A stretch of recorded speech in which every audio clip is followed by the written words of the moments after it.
Cup here at Sydney's Oran Park Raceway. You're joining us in fairly controversial circumstances.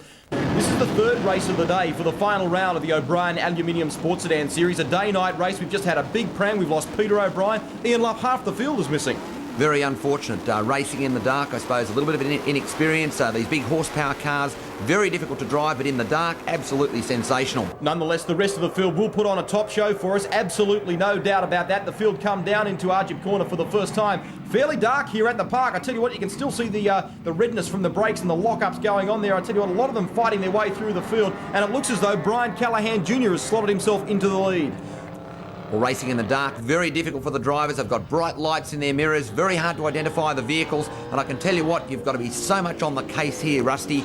Down into the hollow, the old dipper as they call it. The cars really sit down on the suspension. There we've got Greg McShane in the Speed Week Falcon. I'll tell you what, he's no slouch when it comes to racing in the dark. No, he's not. I'll tell you what is very surprising though. Ronnie O'Brien, who is not only the sponsor of this particular series, but also the pole sitter in this particular race in his Ford Sierra, has fallen right back through the pack. I don't know whether the car just bogged down off the line or what the problem was, but he's now starting to get back on with the job. Well, that Chevy V6 powered Ford Sierra has got mega grunt, and I suppose with Ronnie O'Brien, he gets pretty enthusiastic, as we've seen before, off the line. It's very critical for these drivers to get the traction and get them out of the hole. So just 10 laps the distance in this particular one, and the beauty of the last race of the day in every round of the O'Brien Aluminium Sports Sedan Series is that they have a reverse grid format. The fastest start last and have to pick their way slowly but surely through the pack. We saw Bob Jolly in the beautiful Flymo Dayglow Orange Commodore just a few moments ago. He's starting to fight his way up towards the front of proceedings, and I tell you, that is one great Commodore, Ian. Fantastic car. Speaking of Commodores, we've got Callaghan Jr. in the front. What we saw as he went past the pits the lap before, it looks like he has copped a 1 minute penalty or a stop-go for jumping the start, because as we saw, the car came through like an absolute missile. So it'll be interesting to see how the officials react to that, because he has to acknowledge that. He'll go to the pits, they'll have a talk with him, and that's, I guess you'd say, cost his race. Certainly has, and it's going to be a rather large factor in who is leading this particular race at the close of proceedings. Wildridge, it would seem to me, given that 1 minute penalty, should be into the lead. Kevin Clark in the Mustang GT not too far adrift either. So they're really sort of vying, I suppose, given the unfortunate penalty that's been beset on Callaghan Jr. for the lead at this point in time. They work their way down through IC Coffee Corner. There you can see Jolly in the Flymo machine. He's slowly but surely getting his way up towards the front of the field. Ian Luff, it's so critical, particularly in the dark, to just do things very, very carefully and methodically, I think. Well, what can happen, you can't tell who's behind you. It's just bright glaze all over the mirrors and things like that. And what will happen, you get a faster car coming up on the slower vehicles. They only see the lights, and it's so critical for that driver in front to be very careful and not move sort of offline, because it's important to stay there. The faster car and the faster driver will always find the line through. So stay out of the way, stay out of trouble, and hopefully we won't have another accident like we saw before. So Wilson now is trying to hold off a charge from Craig Wildridge. Paul Barrett is in there in the Mazda RX-7 as well. They're sort of running second, third and fourth, if you like, on the road respectively. At the pointy end of proceedings, Callaghan Jr. is actually out in the lead, but as you heard Ian Luff mention a few moments ago, he's copped a 1 minute penalty for jumping the start, so that could relegate him right back in the pack.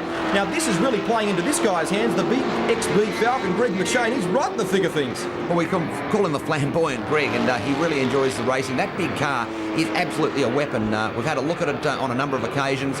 Lots of revs, very strong engine, but the big problem with it, it's so heavy. It weighs in around about the 1,500 kilogram mark.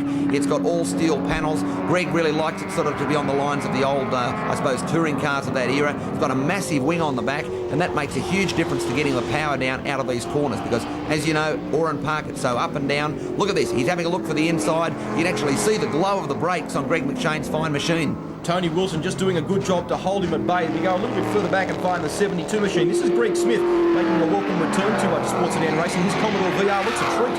Well, Greg Smith's been around racing. The Smith family as a whole, they've got their dad involved, and speaking of involvement, Greg McShane, he loves his involvement. That's what I said before. The slower Escort didn't see Greg there. He had up the inside, bit of a touch, didn't turn him around. I mean, that's pretty responsible driving. Had he kept his foot into it, he could have turned that round and been a very nasty accident. So the luckless Tony Wilson, who was up in the thick of things, has now fallen a bit further back in the pack at the pointy end.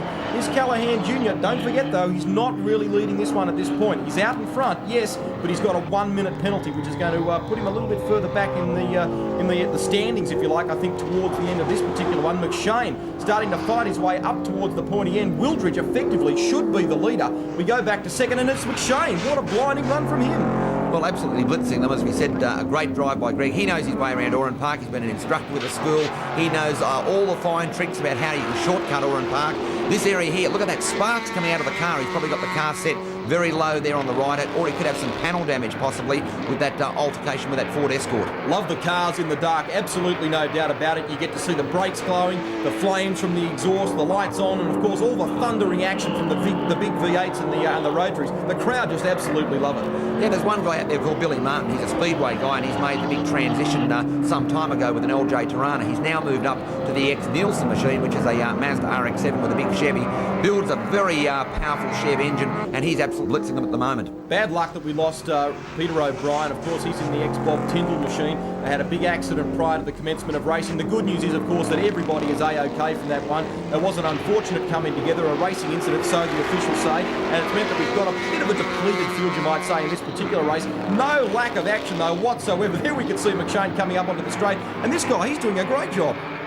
Well, that's Billy Martin, the wild man from down at Goulburn. Really loves his racing. He's taken to circuit racing. In fact, by the look of it, he's pulled out the fastest lap of the race so far. And then the new car, I mean, that's a sensational result, Rusty. Very credible performance indeed. So Wildridge effectively the leader at this point. Kevin Clark, not too far adrift either. There's the man in second place, Greg McShane, in the big XB Falcon, using all of the circuit and then some here at Oran Park as he desperately tries to hang on to second place because Martin is all over the back of him in third. Now we head towards the dogleg. It looks as though something went wrong for Martin there, coming down to the IC Strong Ice Coffee corner. Well, the car got a little loose, and as we said, you've got to have the car set up perfectly well. The cars are going very fast, and you can see them moving around on the suspension. At night time, the temperatures drop down, which means you don't get the same amount of grip from the tyres. And you've got to be very conscious with a big Chevy powered car like Billy Martin's got.